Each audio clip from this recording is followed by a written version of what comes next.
Salut, c'est Pascal, je te souhaite la bienvenue dans cette vidéo. Aujourd'hui, je vais te montrer un petit hack pour éviter de dépenser un abonnement à Shopify lorsque tu débutes une nouvelle boutique.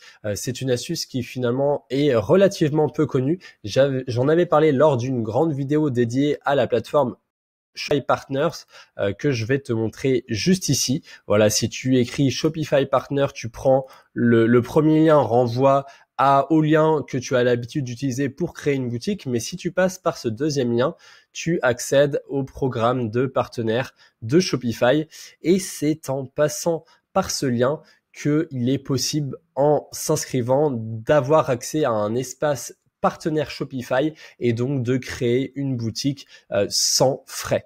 Donc on va voir ça tout de suite. Déjà un petit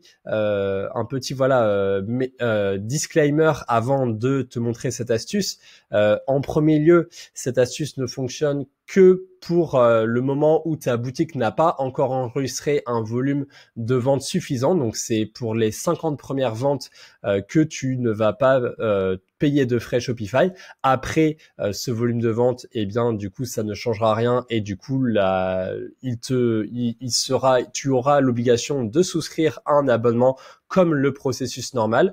Et d'autre part, aujourd'hui je te montre cette technique, elle marche à l'instant T, mais il est possible que Shopify fasse machine arrière et bloque cet espace parce que cet espace est, comme le nom l'indique, adapté aux partenaires, mais s'il y a beaucoup de débutants qui passent par cette astuce pour s'éviter de gérer des frais, et ben tout simplement, il est possible que Shopify annule cela.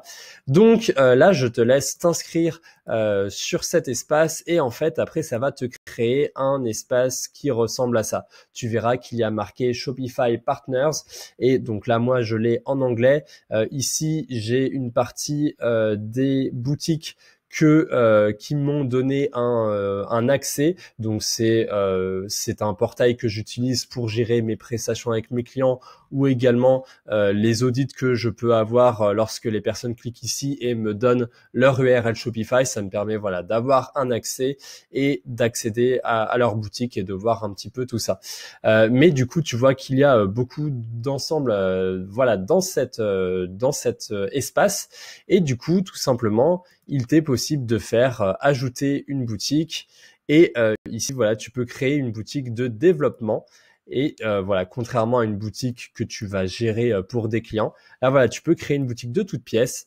Tu la crées, tu écris un nom d'URL Shopify, tu crées voilà l'URL ici comme d'habitude, tu mets un petit login et à partir de là, ça va faire un même process que si tu arrivais sur une boutique classique. Ça veut dire que tu vas pouvoir à partir de cet espace rejoindre rejoindre la boutique qu'il te faut. Et là voilà, tu le vois ici que j'ai accès à plusieurs boutiques. Voilà, je vais pas les montrer davantage, c'est les boutiques de clients. Et du coup, à partir de là, tu pourras accéder à une boutique Shopify aussi classique que possible. Donc, comme je te l'ai dit, actuellement ça marche. C'est-à-dire là, par exemple, on va prendre le site de démonstration Touchapinou. Si tu ajoutes au panier, par exemple, et ben là, voilà, tu fais passer la commande et tu vas voir que Shopify redirige vers le checkout. Ce qui veut dire qu'il autorise l'utilisation, voilà, il autorise les commandes. Donc voilà, cette boutique n'a pas passé le seuil et c'est possible. Alors encore une fois, il y a un an, il n'était pas possible d'accéder au checkout, donc l'ensemble de la boutique pouvait servir au shop de démo, mais on voyait bien que le checkout était désactivé, ce qui montrait que cette astuce n'était pas possible.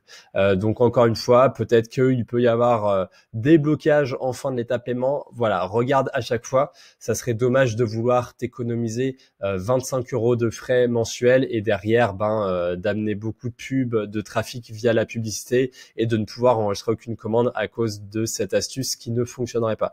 Donc encore une fois, l'idée c'est pas forcément de gratter un abonnement. C'est plutôt de te dire si tu débutes et que voilà ta boutique est pas encore rentable et que quand tu es débutant, tu vas mettre du temps avant qu'elle soit rentable, et ben autant utiliser cette astuce. Si tu es intermédiaire, de toute façon, je pense que tu n'as pas du tout besoin de cette période de carence où tu ne payes pas de frais pendant 50 ventes, pendant les 50 premières ventes. Encore une fois, n'oublie pas que l'abonnement Shopify, c'est finalement l'un des frais les moins chers si on doit mettre ça en comparaison avec le pourcentage des commissions prises sur le chiffre d'affaires, mais également aux frais mensuels d'autres applications ou encore de la publicité Facebook.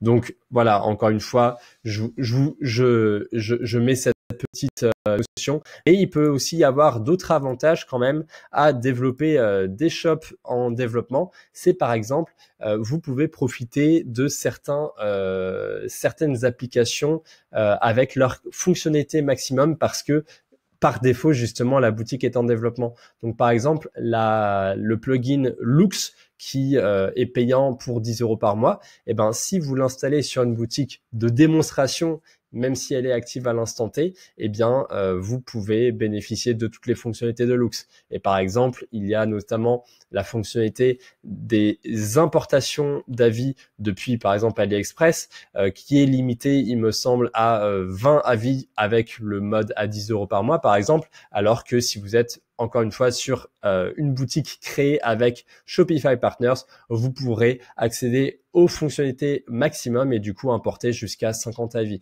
Donc vous voyez qu'il y a encore une fois plusieurs avantages. Voilà. D'ailleurs, un petit mot, en fait, vous n'avez même pas besoin de passer par Shopify Partners parce que des fois, même sur une boutique classique, il vous suffit en fait de ne jamais insérer votre carte bancaire sur une nouvelle boutique. Et certes, ça bloquera le process de commande aussi dans un premier temps, mais vous pourrez toujours continuer à développer votre boutique.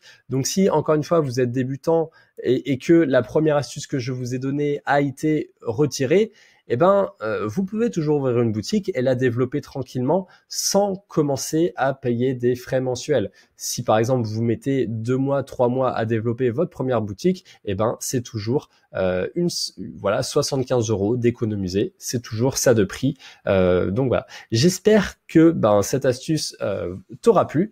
Voilà, tu vois que finalement il y a toujours moyen de trouver des petits hacks. Après, encore une fois, c'est toujours des choses qu'il ne faut pas forcément faut pas forcément passer énormément de temps à chercher toujours le petit hack. Il vaut mieux que tu te préoccupes avant tout de créer une belle offre, de déceler un produit winner qui a un potentiel et à partir de là de capitaliser sur ce produit, de développer le marketing, de développer un univers de marque pour ensuite générer des ventes. Ça c'est vraiment là la stratégie que je t'ai montrée, c'est vraiment la stratégie du pauvre adaptée au petit budget. Je peux te la conseiller si vraiment tu es au ras et pâquerettes, mais encore une fois, n'oublie pas que le e-commerce est un business web qui demande le plus de fonds au démarrage. Donc c'est sûr que si tu es à 30 € près, il faut également te poser des questions et te demander si c'est fait pour toi.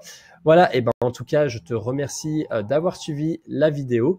Si tu l'as aimé, n'hésite pas à la liker, à mettre un commentaire, à me poser des questions, je ferai l'effort d'y répondre. Tu peux également aller plus loin et profiter d'une analyse de ta boutique en réservant un audit stratégique ici. Comme tu le vois, c'est gratuit et ça permet d'avoir un retour qui est largement complet et qui te permet de partir sur les bonnes bases sans avoir à dépenser des centaines d'euros en publicité pour t'en rendre compte.